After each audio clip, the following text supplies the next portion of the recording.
Welcome to Sixth Row Center, your best seat in the house for a movie chat. I'm Heath. That's JD. Hello, JD. Hey, everybody.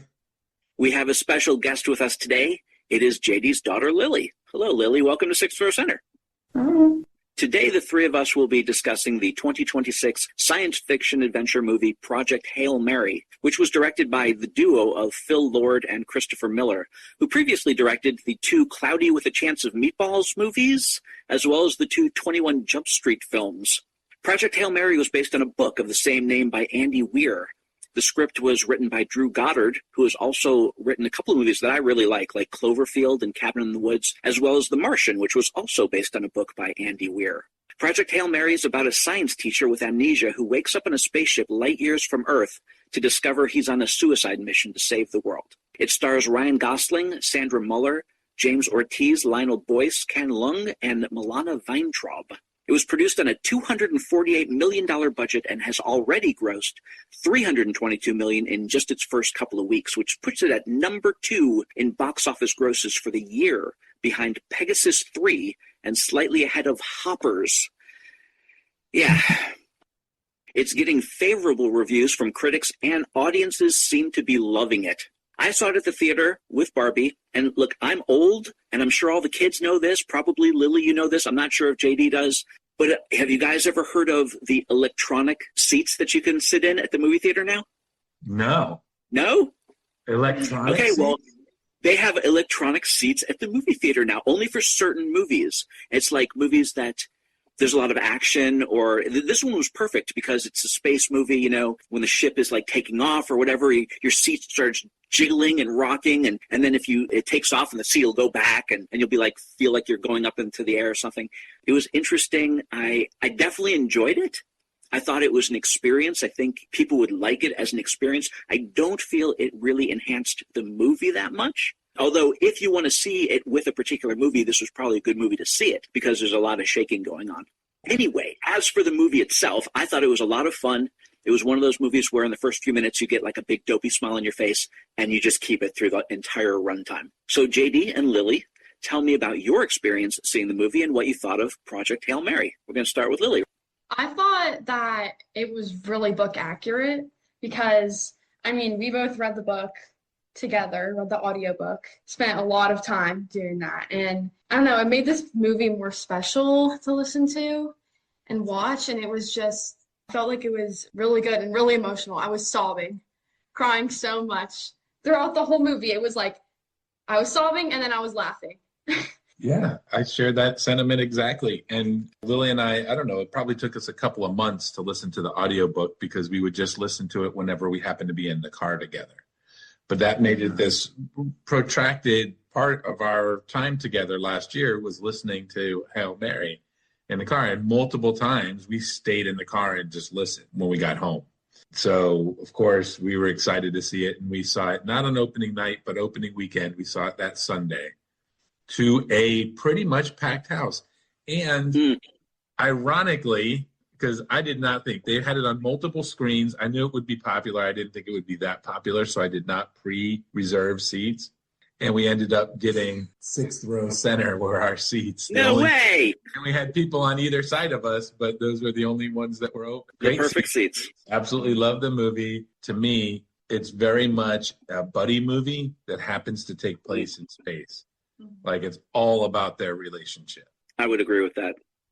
So I would like to say, though, that the electronic seat that I sat in, they only had them in the last 2 rows. So I was at the very back of the theater. And it was a small theater, but even so, I felt like I was too far away to be like, you know how you feel like you're engulfed by a movie, like you're really inside the screen. I prefer that feeling, which is why I like the Sixth Row Center. Right. So there we go. We've explained that more than ever before. But yeah, love the movie. The book was amazing. The movie is very true to the book, but the book was, I think, 17 hours long, the audiobook. So the movie's 2 hours. You know, obviously they leave out a whole bunch of details. And it's mostly just scientific jargon, which in the book feels fine, right? Like it brings you into the story. It didn't need to be in the movie. Like there is a lot of science that got cut out or summarized. So you didn't think that there were any particular points that you wish had been in the movie, maybe? Or maybe a particular something or other from the book that you thought they would cut out and they didn't? I think that I might have enjoyed if they included more of his life before he went into space, because there was a lot of that in the book. Even like I'm re-listening to it now, and there's a lot of stuff that we did not get to see in the movie. If anything, they over summarized just a little bit, but that's not even a critique of the movie, right? Like you have to cut something. It was still a 2 hour. I don't know what the runtime was, but it was plenty of runtime. 2 hours and 36 minutes, but that's with credits. Plenty of movie, and they told the story well, but a little bit thin on his backstory. You know, they do cover where obviously we're going to get spoilers here, and they show you in the film how in reality he did not want to go on this mission. He was not the big hero. He chickened out, but they sent him anyway. That's a pretty big part of the book. And it's a big part of in space when he remembers who he is and he remembers everything that happened. It hits him pretty hard, like, oh, shit. I wanted to ask you about that because that's something that I felt while watching it that they really missed on. Of course, I didn't read the book, and I was wondering if it was in the book. I got the feeling that all the flashback scenes were supposed to be him remembering things, and yet when they come back to the present time, you never get any reaction like, oh, I just remembered this or whatever. Was that in the book? Because I think that was totally missed in the movie. If I remember correctly, they give it like a scene or two. Like they mention it in the movie. He does actually have a reaction like, oh, no, I wasn't. You know, it hits him that he was a coward. He calls himself a coward, you know, hardly cowardly, but he calls himself a coward. It is just more in depth. His whole story is more in depth. His character is more fleshed out in the book, of course. In the book, you get more of the experience of what's happening on Earth. And, you know, it's people are not sharing. It's ugly. Now, they don't go into a whole lot of depth, even in the book, but they do give you some of those details, and it's not pretty. Yeah. You know? In the book, they nuke Antarctica. Wow. Yeah. For any particular reason? Do they think it's going to help, or why did they do that? Yeah, they help to just let them last a couple more years. Like the global warming that they get from doing that helps soften the blow a little bit. Being the horrible person that I am, I would love it if something like that happens because I hate the heat, and as cold as it can get, I'll be happy. Well, you say that to your starter, you know, or Yes, of course. Yeah. I'll start hoarding food now. I I would like to say that I thought Ryan Gosling is great in the movie. I think he's a spectacular actor. I think he's somebody who can completely carry a movie all by himself. At the beginning, he does, before he meets Rocky. I guess we can talk about all these spoilers and stuff. You guys read the book or listened to the book. Do you think he was a good choice for that character, or maybe it should have been somebody else? I thought it was perfect. I really liked it. I didn't know at first, but I really like Ryan Gosling in other movies and stuff. And I think he did a really good job of just like depicting the teacher. He doesn't really take things that seriously until he has to. I agree. I think he did a great job of embodying the character. You know, he's still a bit of a movie star, and I pictured the character a bit frumpier. But other than that, his acting did a good job. Again, I do feel like everything was just a little bit thin, only because they concentrated and brought out the heart of the book was always the buddy story, the relationship between him and Rocky. So that's even in the book, and so I think they did a good job. About the Rocky character, I read it was like a puppet, I guess, is how they did it. It was a real thing that they built, and then they moved it around like a puppet. And there was a guy named James Ortiz who was in charge of that, and I don't know if he did the voice for that, because it said that there, obviously in that one scene that was pretty cute where he does all the different voices, he's trying them out until he gets the voice that he likes. And of course, Meryl Streep can do anything. Yeah. Was the voice the same as the voice from the audiobook that you read, or did they choose something different? Because he was listed, the guy who did the audiobook was listed in the cast. I don't think it was the same voice. No, it was not wasn't the same voice. They put like a filter over the guy who was reading the book, and they made it sound like alienated, kind of, but you could still understand what he was saying. It was different, but I think it was still good. You said, is there anything in there that they kept in that I didn't think they would? Rocky as a character, they did an amazing job, because I didn't see how you could do it. Like, he's a completely, utterly alien. They they capture that. Again, in the book, that you get a lot more detail, especially in the initial encounter, how they come to treat each other even as sentient beings, right? Like, I mean, he knows that when he's meeting him, but still he's so alien. There's nothing human or even humanoid about him. I think you definitely hit the nail on the head when you said it's a buddy story. But I think one of the things that really catches you emotionally was the voice of the character Rocky and the way he talks. It almost sounds like a child, even though he was probably ancient and way smarter in most ways. Yes, he was. I agree with all of that, right? Like the voice was childlike. He was very excited. The character was written to be an excitable character, but he's like been with his wife for 180 years or something. So they are considerably older than us. They're not like thousands of years old or anything, but he's not a child or even childlike character, even, like in the book. But that excitement is there. There was a scene where his face was like pressed against the screen. He was passing out, and Rocky was screaming. You could hear him like squealing from inside his little like compartment, and he like sacrificed himself basically. And I felt like I was crying so hard. Yeah, it was so emotional how a little rock making noises could make you actually cry. I thought that was really great how they did it. Well, I want to know, because your dad said that there were at least 4 or 5 times where you were weepy-eyed. Which were the other ones? Tell me all the different, the powerful emotional scenes, your favorite ones. The karaoke scene. I was going to bring that up. I love that song. Sign of the Times by Harry Styles is like so good. And that actress, the whole scene was so well done. It made me cry. I didn't even expect that scene to me. I was like, karaoke? How is that going to make me cry? And they added that. That is not in the book. It wasn't in the book. Wasn't in the book. They do other things to humanize that character, right? I was just going to ask you, because I love that character. She was so deadpan. Everything was deadpan, so that when she finally shows a little bit of life in any spots, it's more powerful. Especially that karaoke scene. Was she not like that in the book? No, she was. She had a couple little moments, but not much humanity in the character because it was so important. In the book, she didn't really have like a relationship at all with Grace. She was very serious, and there was never, in the movie, they kind of had like a kind of flirtatious vibe when they were all. I totally agree with that. I thought that maybe something was going to happen between the two of them. Yeah, that was not in the book, but there was a relationship. She apologizes for forcing him on this suicide mission. She picks him, and she sees his strength when he does it. And they talk about it in the movie a little bit, but in the book they go into more detail, where he has specialized expertise in theoretical alien life. And he's written a paper saying, hey, just because we need water doesn't mean that all forms of life need water. And that's what even brought him onto the radar. They didn't mention it in the movie, but he has like a blood adaptation that you need to go to space. Oh. So if he didn't have that in the book, he wouldn't have had to like go on a mission. He couldn't have.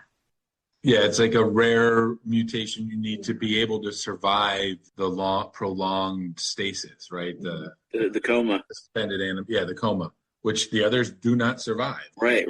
Like 1 in 8 people have this or something. Like it's pretty rare, not ultra rare, but he happened to be the right guy for the job and have the mutation. So it was not voluntary. He was going whether he wanted to or not. The way that Grace meets the Rocky character, that was all like the same in the book, and the same process of him learning to kind of understand the language. Yeah, maybe drawn out, but the same beats, the same detail, the same basic facts were there. Yeah, which was great. I mean, they did a good job. Really clever. Movie. Yeah. And in the book, they can spend more time dwelling on like, what is this that I'm even seeing?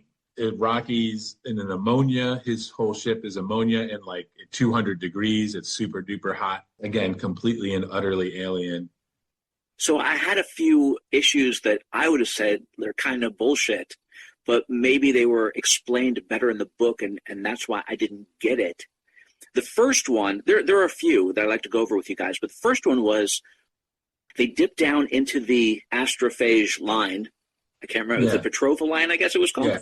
Yeah. And Rocky creates this metal ball that kind of scoops some of it up. It's on a chain. And then instead of flying back out where it was safe, Grace goes out into this maelstrom, and that's when things start going. Why didn't they just fly out and then pull up the chain later?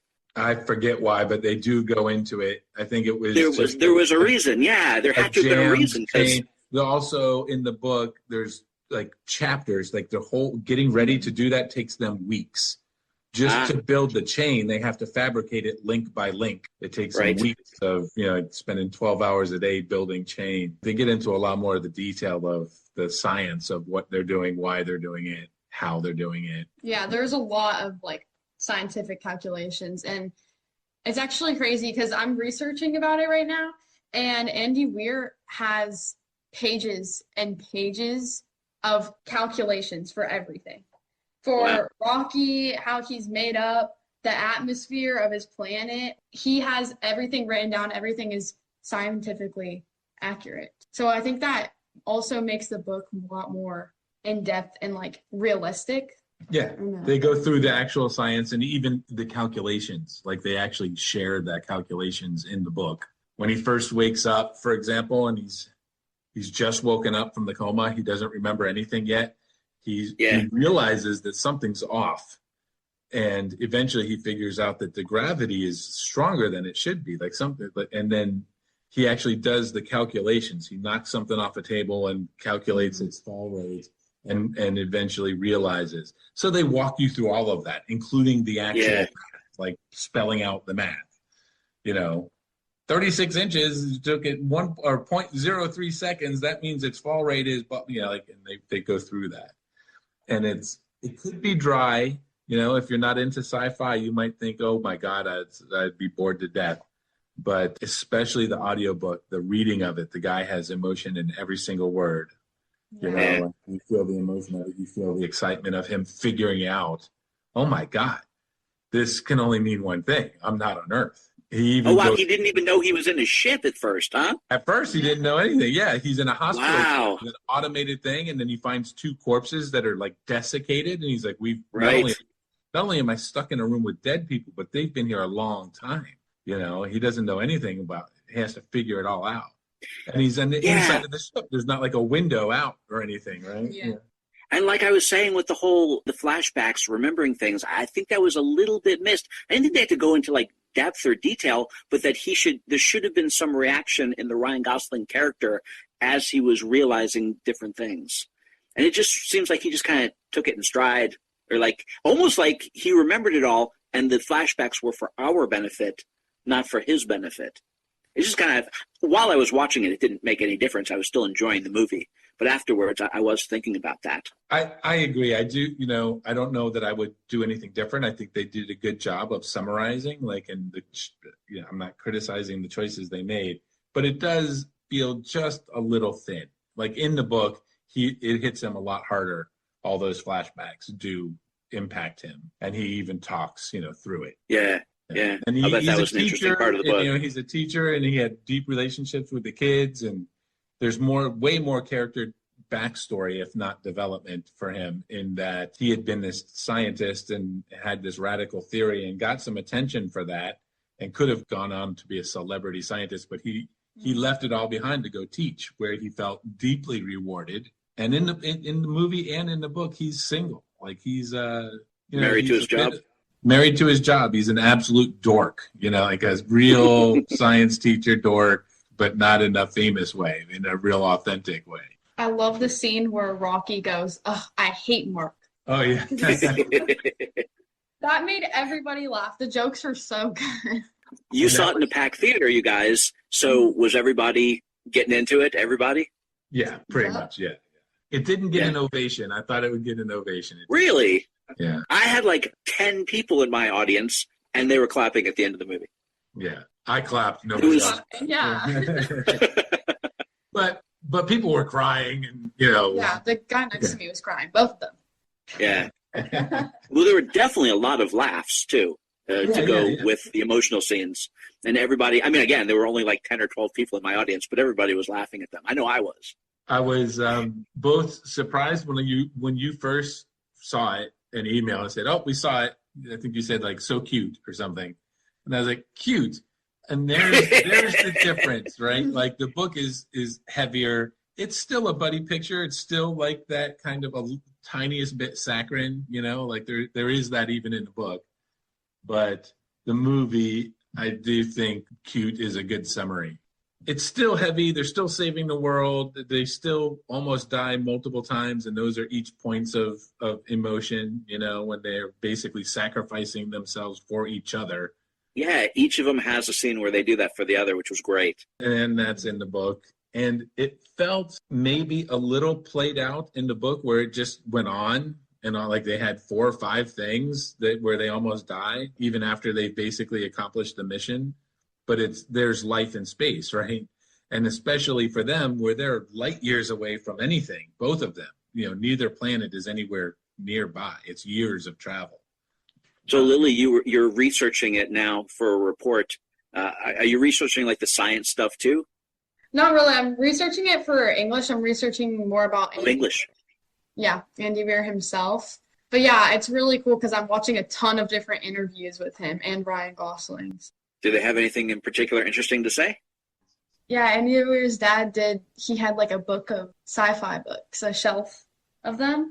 And it was what introduced him to sci-fi. So I connected that to our story too. Like him and his dad bonded over sci-fi books. And so, yeah, Lily and I have that going on. So maybe she'll be an astrophysicist. That'd be awesome. If I was smart enough, I would. Sure you are. Because I wanted to ask you about the science, and I assume it was done well in the book. The astrophase itself, astrophage. Is there something like that really out there? Do we have to worry? Or was that created just for it was just fiction made up? Good to know. The calculations are there. He has, just for the astrophage, I think he has like 2 pages of notes. Wow. Yeah, calculation type notes. So it's all real theory. It's just not actual. Right. But it does address, it comes from the question of, would you need water? Is water really required for life? And then you take that and then spin it up and you come up with this thing for astrophage. Now in the book and in the movie, the astrophage does use water. It just has its own way of dealing with the heat. So what you're saying, wait a minute. What you're saying is that scientists right now, in theory, believe something like this could be possible. Just like black holes, they thought it was a theory, it could be possible, and now they actually found them. I mean, yes. We're going to die, right? We're all going to die. No. It's way more theoretical than that, though. It's not like... Did all the work so it could be made with water but still survive in the sun because of just slight, subtle calculations that make it just barely be able to survive there. And then there was the part with the astrophage, they were able to use it as energy, as fuel for both of them. I don't know if Rocky needed that for his ship, but Grace definitely needed it for his ship. When they got into that tailspin, he had to jettison the fuel tanks, and they had holes in them anyways. That was another thing that I was curious about. I was like, how did he needed that to get back? How did he get them back, first of all? And then how could he have possibly mended them? Did he have like type of metal that can survive space travel extra? Did they do that in the book? Yeah, they explain it in detail. They kind of gloss over it in the movie, but yes, they basically have the ability to create more metal on demand and to create more astrophage. It's elaborate, but they can do it.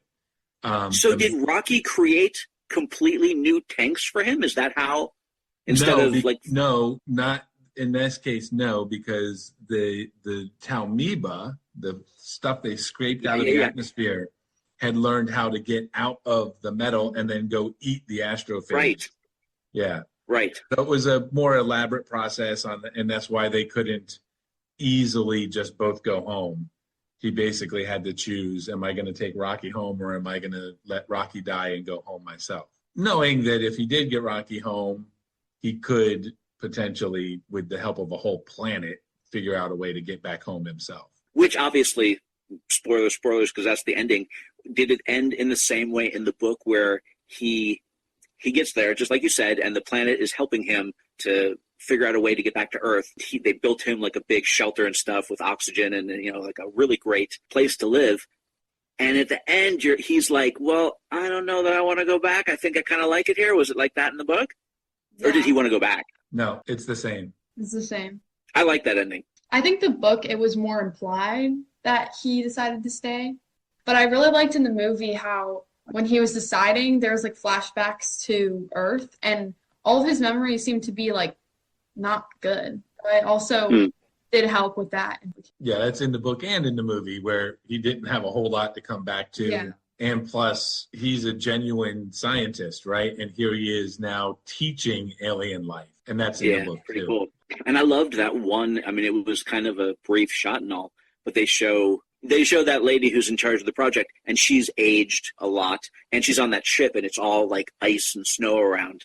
And obviously, like you said, they talk about that in the book, what's happening with the planet, and they probably could not have shown that in the movie, but I think that in itself is like crazy interesting, especially what you were saying about exploding a nuclear warhead just to try to get some heat. I mean, that's just a lot of cool stuff. I would definitely say if you're somebody out there who has seen this and really likes the movie, it's worthwhile to read the book afterwards, don't you think? Because there's so much more. For sure. 100%. And I would even recommend, and as others have, if you go and look at other reviews and stuff, listen to the audiobook. Don't just read it, listen to it, because it's performed exceptionally well. Yeah, for a little while I was listening to audiobooks, and that's what I found. If the reader was good, even a story that wasn't so great, if the reader's good, it's amazing. It can be amazing. And if the reader's bad, even if the story is good, sometimes it's like, eh. Yep, they'll suck the energy right out of the story. 2 thumbs up. All right. Or yeah. You can't see this in the audio, but in the movie, Rocky, the character, tried to do a thumbs up, but he could only get his thumb down. And that's what they're doing, the thumbs down, meaning thumbs up. Yeah, it was very cute. There were so many cool things like that. Especially, we didn't really talk much about the Rocky character, but there were so many cool things that passed between the two of them and that he was able to do. Totally different culture, totally different alien. So you would think he would have totally different experiences with life and bring that into the story. Were there any things like that from the book that they didn't show in the movie, like things he knew or things he could do or stuff that they kind of missed? I mean, just more detail. Because he's an engineer in his culture, and he's like one of the best, right? Sent on this trip to save his planet. He was very, very good at engineering. He could basically make almost anything between his technology and his knowledge. And he did multiple times would get frustrated and call Grace stupid and stuff. He's like, how can you not understand this? Meanwhile, they touched on this in the movie, but in the book, they elaborate more that Rocky's from this high science culture, this species. They do have science, but they didn't know about some basic things, including radiation. Yeah. Right. And he's only saved by the astrophage and the fact that he was, as a scientist, stuck to his desk and didn't leave that part of the ship. And he never knew that until Grace explained it to him. Rocky's wife, we get a little bit of detail about her. You get a little bit more Rocky, but not a ton. The movie really does a very good job of capturing the essence of the book. That's great. I think we clearly all really enjoyed this movie. Do you guys have anything else you want to add? Anything particular you want to talk about, Project Hail Mary? It's definitely worth seeing in the theater, especially if you can get one of those electronic seats you're talking about. You got to try that out. It's crazy. I will if I ever see it. I'll definitely. Yeah, that sounds cool. But it's also a tearjerker buddy movie.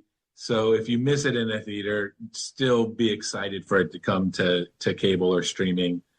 It's going to be awesome at home too, and then you can just ugly cry and not worry about it. I know, Heath, that you research these things and you've probably seen a lot of the other reviews. Lily and I it's gotten really good reviews. Forwarding them to each other because it's a lot of people reacting the same way we did. Yeah, I would agree with seeing it in the theater. Space movies in general, I think, just to get the feel of such vastness, you need that huge, and right. which is why it sucks that I was way back in the back row. But I could still get it. You definitely, this is one of those movies to see on a big screen. Yeah, for sure. And I would not mind seeing like a 3-hour director's cut where they left in some more of the details. Like I'd watch that just because it's just more weight to things. It adds a little more depth. it does inundate you with science. Like, I think, again, they did a fine job getting a 2-hour movie out and onto screens. So it's not a criticism, but. We didn't really talk about any of the directing very much, but I would like to just mention quickly, I don't really watch movies for directing when I'm watching them for the first time. It's all about the story and the enjoyment.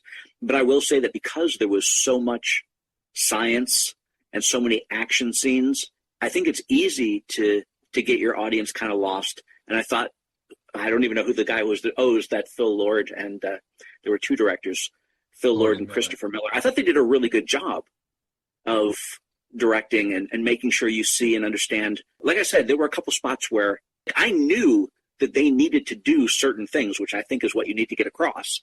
But I was a little fuzzy on why they were doing them. But I thought overall, for a movie that is so science dense, they did a really good job of making sure you saw everything and you understood what was going on. And always the relationship was front and center. Yeah. Right. From pretty much everything. A few action scenes here, especially with the spaceship gathering the Talmiba and stuff. But pretty much the whole movie is about their relationship. Same in the book. And it's, there is there's not conflict, but there's more where Rocky gets frustrated with the stupid human and stuff, And then also Rocky's very assertive, and very hyper. And they capture that in the movie. They capture that. Yeah, amaze. Yeah, exactly. Yeah, I love the way they did the language. And I love the voice that they used. He teases them for being like dirty. He's like, oh my God, your lab's a mess. Look at all this trash everywhere and stuff. He's like, I didn't think anybody was coming. And I would say it was well directed. I had the same thought of you. Like, I was so caught up in the story that I don't really have any notes about great directing. We talk about that a lot, about camera being in motion and what's in the frame. And sometimes you can really see the quote unquote artistic directing. Like you feel like this is a great, well-directed movie. It's kind of slapping you in the face with its directing. Mm-hmm. This, I didn't get a whole lot of that. There were more directing choices on what story to tell versus what's inside the frame, because it was a lot of relationships. Their face is a lot. Totally. It's a style of directing. They call it invisible camera. And it is itself quite an art form to be able to not make the camera present and yet still get a great view of everything. I thought the directors did a very good job, even though it wasn't like an in-your-face type of directing style. Right. Yeah, we were just reviewing Sinners and one battle after another, and we're going to do weapons. Those were way more in your face. Yeah, it was beautiful and amazing, but definitely in your face, where this just let that relationship be front and center throughout. Yeah, and that's the writing, and I thought the writing was very good. Obviously, they got it all from the book, but yeah, they really make you feel for this friendship between the two. We've already discussed, but there's multiple times where they're saving each other's lives. It's very powerful. I don't want a fake sequel or anything, and in the book, they pretty much leave it saying, hey, he's decided to stay here. However, right? I mean, it is open. Yeah. It is open. Yeah. And there could be all kinds of storylines that would be fun. Have you read any other Andy Weir books? No, I really want to read The Martian, though, because there's obviously the movie out, too. Been for a while. Did you see that movie? Did you see The Martian? I haven't. I did see that one. It was good. It was good. Matt Damon, like Ryan Gosling, can carry a story by himself. I know Ryan Gosling didn't carry it by himself because he did have the Rocky character, but he's so personable. He's so charismatic that he can really carry a movie. Well, and some absurd amount of the movie is really just him. Like, he does carry this movie almost entirely. At the beginning, definitely. Overall, but there was cool things they did. Like, they built out the spaceship. Amazing set. They used 2 cameras and a fence with LEDs to create the astrophage. I thought that was really cool. So, do you guys have anything else you want to add? Anything particularly you want to talk about Project Hail Mary? No. Have we covered everything? All right, then. That's going to do it for the 6th Row Center. I think we have discussed Project Hail Mary, and we've all agreed that it's pretty damn good. So I'd like to thank Lily for coming out today and helping us discuss Project Hail Mary. I hope you had a lot of fun. I did. And anytime you want to come back, if you have a movie or something you want to talk about, we'll get it in there. Sounds great. Awesome. We'll get her to come back. Oh, absolutely. So we have to go, because the next movie is starting right now.